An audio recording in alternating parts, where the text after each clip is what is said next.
everybody, this is John for MTG Nexus, continuing Burn Month and matchup breakdown. As a friendly reminder, if you like what you're seeing on the channel, please consider subscribing, giving us a thumbs up, leaving a constructive comment down below, and don't forget to join our brand new Discord. Link is down below. So, Burn versus Grixis Shadow, one of a key matchup probably year and a half ago. One of the more intricate matchups between Burn and any of its opponents. There's a lot of dancing going on in terms of life totals, managing resources, etc. I think it's one of the most, I would say one of the most stressful / interesting matchups for Burn, outside of like the mirror match and a couple other very like minor matchups. But this one's probably one of the most interesting.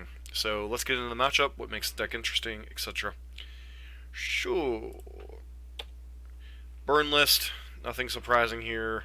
Path to Exiles, Exquisite Firecrafts. This is kind of a list that Boros list that I'm similar to the Boros lists I've been running. Key cards in the sideboard being Path to Exile, Skullcrack, and I still run Exquisite Firecrafts. That's probably a key card. Grixis Shadow lists have kind of changed over recent memory. Jace Prodigy is a card that's been added to the fold lately. They're still running things like Collective Brutalities, Kolaghan's Commands, Engineered Explosives. A lot of interesting cards, but really the key cards in the matchup are quick threats in either Gurmag Angler or Death Shadow, along with pairing with Team or Battle Rage to race the burn deck in Game 1. And then Collective Brutality and any kind of answer cards are pretty important in Game number 2 and 3. Key burn cards. So this is really weird. So it's kind of hard to describe what cards are actually key to Burn's performance in the matchup. Really, no one individual card Game 1 is all that important. Most of the time, your opponent's going to disrupt you in some way, either a Thoughtseize or an Inquisition or a Stubborn Denial, or they're going to have multiple kill spells to kill creatures.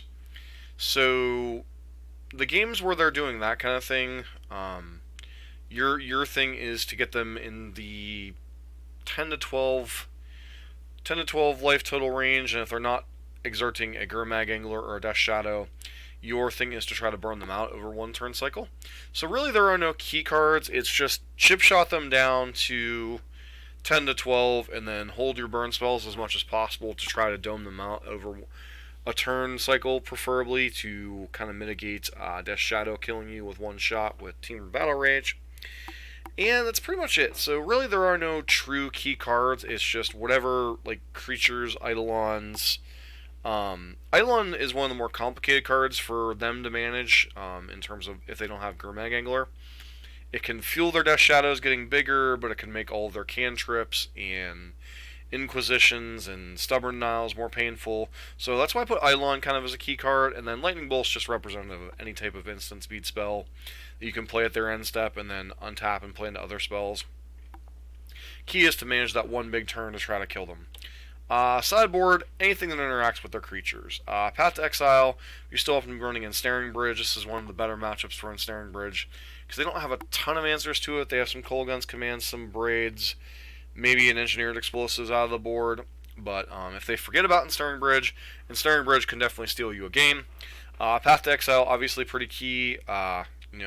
Top decking those one of those at the right times. If they don't have a Stubborn Denial, you can take care of a Death Shadow or a Gurmag Angler, set their clock back by 2 or 3 turns. And since so many of the resources are spent trying to find and put a threat into play, a Path to Exile can set them back easily 2 or 3 turns.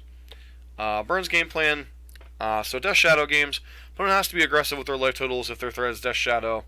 And then once they get down to like 7 or 8, which is generally like the best range for them, to have like a 4/4 or a 5/5 Death Shadow that's not going to die to bolts. Try to burn them out over one turn, like Boros Charm, end step into like Bolt, Skewer the Critics, like combinations of cards like that, 2, 3, 4 card burn spells over the course of one turn cycle can kill them out in those games. Gurmag Angler games are a little bit weirder. Like if they have a fast Gurmag Angler with Thought Scours or Faithless Lootings or any of that kind of nonsense, Gurmag Angler allows them to be a little bit more careful with their life total, but it's a little bit slower of a clock than Death Shadow, so you can be a little bit more aggressive in burning their face. got to be mindful of Stubborn Denial, got to be mindful of their discard spells, but Gurmag Angler games are a little bit more, they're less likely to kill you quickly, but they have more control over their own life total, so the Gurmag Angler games are usually a little bit more interesting than the Death Shadow games, especially Game 1. Post-board, Disrupt Their Clock, Fatal Push, Path to Exile for Death Shadows, Snaring Bridge, and then basically the same thing as Game 1. Kill over a one-turn cycle as possible. Learn the Death Shadow math, and then the key cards from them are Stubborn Denial to stop your last burn spell, and Collective Brutality. A card I personally like to have in my sideboard for this particular deck, if it's in your meta, is Exquisite Firecraft. Oftentimes they'll let themselves get down to 4 or 5 or 3, hoping to stop that last burn spell with a Stubborn Denial or Snap Stubborn Denial, and you can just Exquisite Firecraft, kill them. One of the reasons why I still continue to hang on to Exquisite Firecraft, that and control decks in my main sideboard, my own personal Boros burn list, but for those of you that don't run it, it's a very tricky thing to sometimes get that last couple points of damage in. But overall, probably slightly to fairly decently favorable for burn, depending on their Collective Brutality and etc.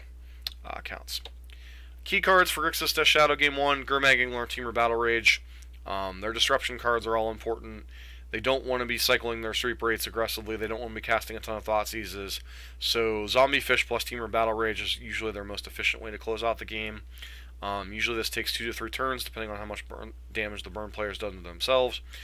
Sometimes they have to hold back with Gurmag Angler if they don't have any other threats and they are not able to kill all your creatures. So these are kind of their key cards, but their disruption elements, their kill spells, those are all important. But the Grixis Death Shadow deck has to race and kill you. Obviously Death Shadow and Snapcaster Range can substitute in these slots, but obviously Snapcaster Range is a very slow clock, and Death Shadow, they have to get their life total a little bit lower for it to be relevant, so it's a little bit easier to manage Death Shadow, especially in Game 1. And for the sideboard, really I would like to go like your key cards, Collective Brutality, Collective Brutality, Collective Brutality, but that would kind of be overkill. This is a card that all the modes are relevant against burn. Gives you a lot of information about what's going on, allows you to pitch cards to your graveyard to fill your Gurmag Anglers, and then Engineer Explosives, helps you deal with multiple 1-drop starts, which can be difficult for GDS to stop if they're on like a cantripping hand or, Inquisition into cantrip into whatever. Engineer Explosives can help clean up multiple 1-drop start, which can be problematic, and also can be an answer to Ensnaring Bridge, which, while it doesn't, it's very much on the downtick from the burn sideboards. It is a card that burn plays. And another card to be mindful of is things like Path to Exile, Deflecting Palm, anything that can make your creatures irrelevant. So be mindful with your discard spells and your Stubborn Denials to protect your creatures because you need to race burn. Game 1 kind of breaks down to the Gurmag Angler hands and the Death Shadow hands. There's also a third game, and that's the I don't find a threat hand, and basically burn's going to kill you in that one.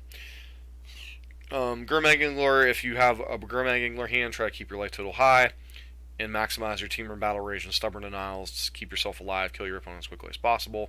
Death Shadow, manage your life total. You want to get into like the 7 or 8 range, so your opponent would have to use multiple burn spells to kill your Death Shadows. Manage their creatures as much as possible and try to race them as quickly as possible. Obviously, multiple Death Shadows makes it much easier to execute that kind of a game plan, but your sweet spot's usually like 7 to 8, so, or maybe even 9. Like 9, 8, 7 is usually where you want to leave your life total. 9 means a single bolt can't kill any of your creatures, so that's kind of the life total dance you got to do. And then Temur Battle Rage and killing their creatures obviously makes it more manageable to kill them quickly. Post-board, Collective Brutality is king, and then it helps with the Stubborn Denial, any Thought Seizes and Inquisitions of Kozilek that you happen to have to disrupt what they're doing. Also gives you a little bit of life cushion, especially if you're on the Gurmag Angler plan. And another thing is, don't be cold to Ensnaring Bridge. Make sure you bring in some type of Abrades, Engineer Explosives, or K commands. And then, once again, all of the Game 1 stuff. Another card to also keep in mind is Deflecting Palm, which ebbs and flows in the burn lists. Deflecting Palm can obviously one-shot you if you try to attack in with like an 8-powered Death Shadow. You're going to die if you don't have a Stubborn Denial, so it's not as common as it used to be, but that is a card to be worth playing around. To me personally, this is one of the most interesting and intricate matchups.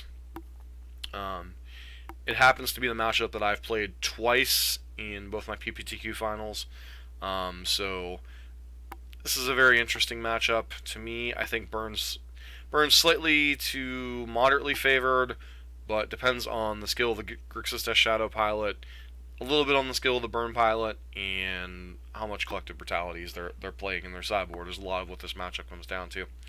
But anyways, this has been John for MTG Nexus. Don't forget to like, comment, and subscribe to the channel.